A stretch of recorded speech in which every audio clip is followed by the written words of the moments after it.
ഏവർക്കും വണക്കം. നമ്മളെ കാക്കാസ് തട്ടുകടയിലേക്ക് എന്താണ് നമുക്ക് നമ്മളെ കാക്കക്ക് പറയാനുള്ളത്? നമുക്ക് ഒരേ മരുമക്കളുണ്ട് ഇവിടെ. അപ്പൊ എല്ലാരും നമ്മളെ ഈ തട്ടുകടയിൽ നിന്ന് ചായ കുടിച്ചോണ്ടും വന്നോണ്ടും പോയിക്കൊണ്ടും പ്രോത്സാഹിക്കൊണ്ട് നിൽക്കണം. ഓക്കെ. അപ്പൊ നമ്മളെ കുടുംബക്കാർ മാത്രം ചായ കുടിച്ചെന്നെ മതി. കാക്കാക്കു സാറാണ്. അപ്പൊ ഉള്ള സത്യം എന്തെന്നുള്ളത് കറക്റ്റ് ആയിട്ട് വെളിപ്പെടുത്തിയിട്ടുണ്ട്. എല്ലാം റെഡിയായി. അപ്പൊ കാക്കാന്റെ തട്ടുകട ഇപ്പൊ ഓപ്പൺ ആയി. പലതരത്തിലുള്ള സ്നാക്സും എല്ലാം ഇവിടെ റെഡി ആയിട്ടുണ്ട്.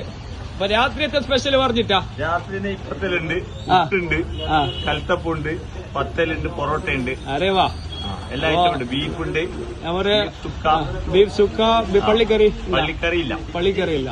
ബീഫ് ഫ്രൈ ആക്കുന്നുണ്ട്, ഇന്നില്ല. പിന്നെ ചായം കടി മാത്രമല്ല, രാത്രിയത്തേക്കുള്ള ഫുഡും കാര്യങ്ങളെല്ലാം അവൈലബിൾ ഉണ്ട്. ഓക്കെ. ഏവർക്കും വണക്കം. നമ്മളെ കാക്കാസ് തട്ടുകടയിലേക്ക് എന്താണ് നമുക്ക് നമ്മളെ കാക്കക്ക് പറയാനുള്ളത്? നമുക്ക് ഒരേ മരുമക്കളുണ്ട് ഇവിടെ. അപ്പൊ എല്ലാരും നമ്മളെ ഈ തട്ടുകടയിൽ നിന്ന് ചായ കുടിച്ചോണ്ടും വന്നോണ്ടും പോയിക്കൊണ്ടും പ്രോത്സാഹിക്കൊണ്ട് നിൽക്കണം. ഓക്കെ.